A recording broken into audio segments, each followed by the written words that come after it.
네, 이렇게 우리 정부가 강제징용 해법안을 공식 발표하자 일본 정부는 한국 측의 조치가 한일 관계를 건전한 관계로 되돌리는 것으로 평가한다고 밝혔습니다. 일본제철과 미쓰비시 중공업 등 강제징용 피고 기업들의 배상 문제는 1965년 한일 청구권 협정으로 이미 해결됐다는 입장을 거듭했습니다. 도쿄 특파원 연결합니다. 김세호 기자. 네, 도쿄입니다. 네, 우리 정부의 제3자 변제안에 대한 일본 정부의 반응 전해주시죠.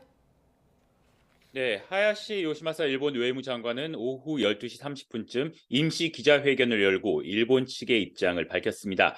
하야시 외무상은 기자회견에서 강제징용 문제를 해결하기 위해 윤석열 정부 출범 후 한국과 긴밀한 협의를 이어왔다고 강조했습니다. 그러면서 우리 정부의 조치가 건전한 한일 관계로 되돌리기 위한 것으로 평가한다고 말했습니다. 직접 발언 들어보겠습니다. 日本政府としては本日韓国政府により発表された措置を2018年の大法院判決により非常に厳しい状態にあった日韓関係を健全な関係に戻すためのものとして評価します。 이어 한국은 국제사회의 다양한 과제 대응에 협력해야 할 중요한 이웃나라라고 말했습니다.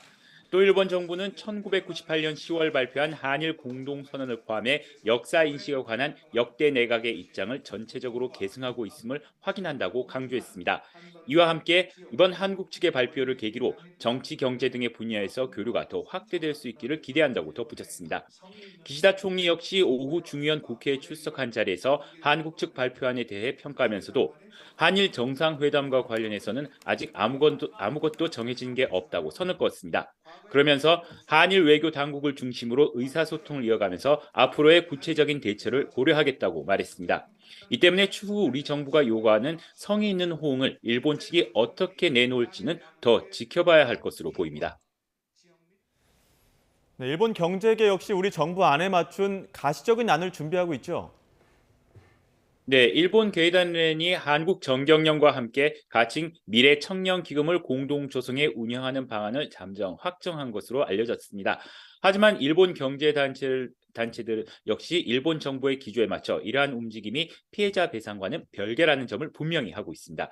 현재 일본 정부는 한국이 재단을 통해 배상금을 지원하더라도 일본 기업에게 구상권을 청구하는 것은 받아들일 수 없다는 입장인데요. 다만 일본 정부 내에서도 일본 기업이 자발적으로 기부하는 것까지는 반대할 수 없지 않느냐는 견해가 나오고 있습니다.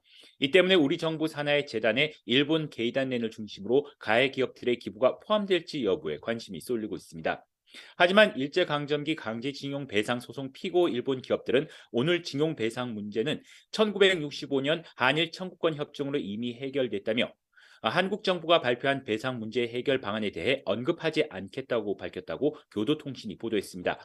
피고 기업은 일본제철은 이 문제가 1965년 한일 청구권 협정으로 해결된 것으로 인식하고 있다며 한국 정부의 국내 조치에 대해서는 언급할 입장이 아니라고 강조했습니다. 그러면서 이 문제에 대해서는 계속 적절히 대응하겠다고 덧붙였습니다. 네, 그러면 우리나라 이번 강제징용 해법안에 대해서 일본에선 그 배경 등을 어떻게 분석하고 파악하고 있습니까? 네, 일본 언론들은 한국 정부가 지난 1월 내놓은 제시안에 대해 한국 정부 내에서도 신중론이 있었다고 전했는데요. 그러나 북한의 위협이 고조되고 이에 따라 한미일 연계를 강화해야 하는 상황에서 징용 문제를 반드시 풀어야 한다는 윤 대통령의 인식이 강하게 작용한 것으로 보고 있습니다. 또 올해 하반기 이후는 한국 총선 국면에 가까워진 만큼 민감한 한일 현안을 풀려면 지금이 적기라고 판단하고 있는 것으로 분석했습니다. 다만 한국 정부가 야당을 중심으로 한 정치권과 시민단체, 징용 피해자들의 반발을 어떻게 극복할지는 과제로 보고 있습니다. 지금까지 도쿄에서 YTN 김세호입니다.